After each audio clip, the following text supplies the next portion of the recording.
Assertiveness is a behavior. What's a behavior? A behavior is anything that we could record on a video camera.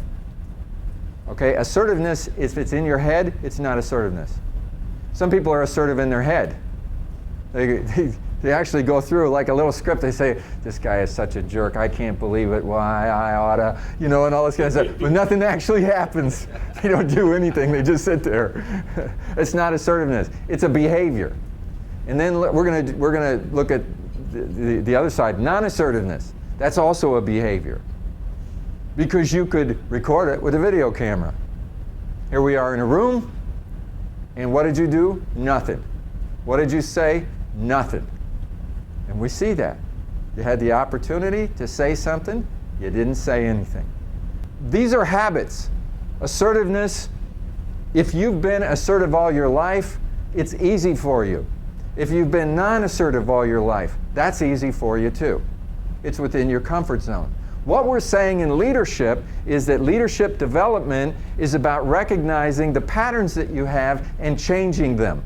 They may be lifelong patterns. Now, when we look at D, I, S, and C, the most likely people to be non-assertive are going to be the S's first, and that's the largest group that we have here. And then secondarily, it could be the C's or it could be the I's, depending on the situation. It's rarely going to be the D's who are non-assertive. But often the D's cross over into aggressive, and they got their own problem that they need to work out there. We all have behavior things. Now, the thing about D, I, S, and C is these represent behavioral patterns that you may have reinforced through your entire life. And as you choose or decide to become a leader, sometimes you got behavioral patterns that need to be overcome, and those are not the easiest things to do. So for a person who has a behavioral pattern of being non-assertive, it's really hard to become assertive. But just because it's hard doesn't mean you don't do it. Just like when you're on a job site.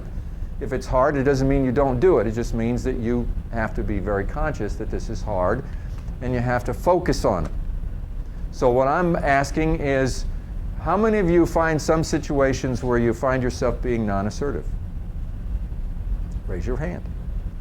Those of you who don't want to admit it, that's fine, because you're not assertive enough to raise your hand right now, which only proves my point.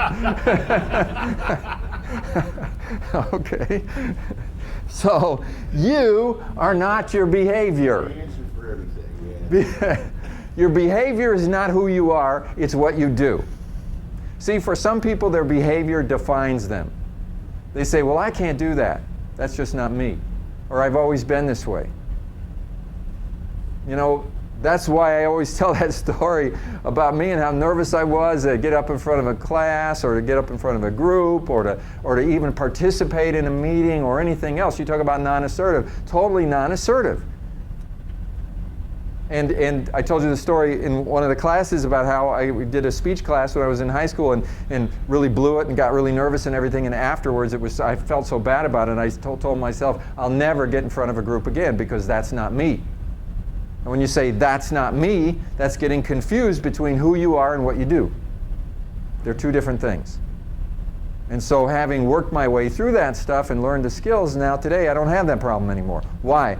Because I had to get out of my comfort zone, and believe me, it was very hard, but over time I got out of the comfort zone, and I learned some skills that I didn't have before, and now I don't have it anymore. And I can definitely tell you, that wasn't me. That was my behavior, and it was such a pattern that it was hard to escape. But once you escape it, it feels good. Confidence. And the ability to be a leader.